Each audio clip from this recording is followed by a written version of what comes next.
மக்கள் கண்காணிப்பு திட்டம். எலெக்ஷனுக்கு அப்புறமா ரேஷன் கார்டு மாதிரி எல்லா குடும்பத்துக்கும் வேட்பாளர் மதிப்பீட்டு அட்டைன்னு ஒண்ணு கொடுப்போம். அந்தந்த ஏரியாவில் இருக்கிற வார்டு கவுன்சிலரு அவங்க வார்டு மக்களோட 3 மாசத்துக்கு ஒரு வாட்டி கூட்டம் நடத்துவாரு.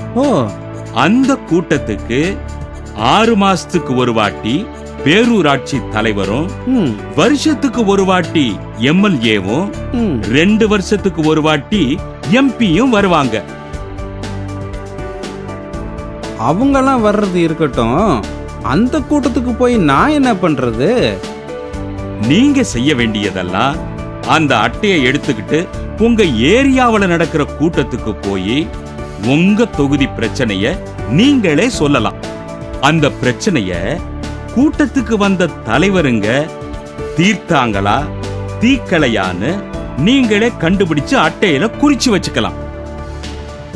உங்களை மாதிரி படிக்காதவங்களுக்கு அந்த அட்டையில பச்சை, மஞ்சள், சிவப்பு அப்படின்னு 3 கலர்ல பொம்மைங்க இருக்கும். நீங்க சொன்ன குறையெல்லாம் நிறைவேற்றிட்டாங்கன்னா பச்சை கலர் பொம்மையையும், ஒருவேளை அத நிறைவேற்ற முயற்சி பண்றாங்கன்னு நினைச்சீங்கன்னா மஞ்சள் கலரையும், பிரச்சனையை தீர்க்க எந்த முயற்சியும் பண்ணலேன்னா சிவப்பு கலர் பொம்மையையும் குறிச்சு வச்சுக்குங்க.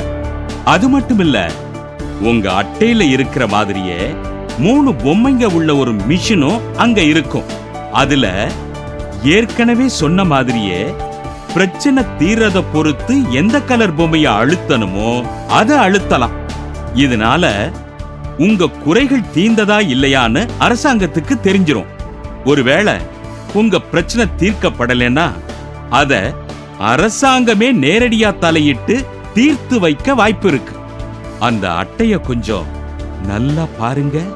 அதுல குடிதண்ணீர், ரோடு, கரண்ட், சாக்கடை, குப்பை, ஹாஸ்பிட்டல், பள்ளிக்கூடம், பொது கழிப்பிடம், முதல்ல சொன்ன 8 விஷயங்க இல்லாம வேற ஏதாவது பிரச்சனை இருந்தா அதை இந்த 9வது கட்டத்துல குறிச்சு வச்சுக்கலாம். அது மட்டும் இல்லாம உங்க பிரச்சனைய ஒரு மனுவா எழுதி அத கூட்டத்துக்கு குறைஞ்சது 1 வாரத்துக்கு முன்னாடியாவது உங்க வார்டு கவுன்சிலர் கிட்ட கொடுக்கணும். அந்த பிரச்சனைக்கான தீர்வை பத்தி அவரு அந்த கூட்டத்துல பேசுவாரு. இப்ப நல்லா புரிஞ்சிட்டங்க.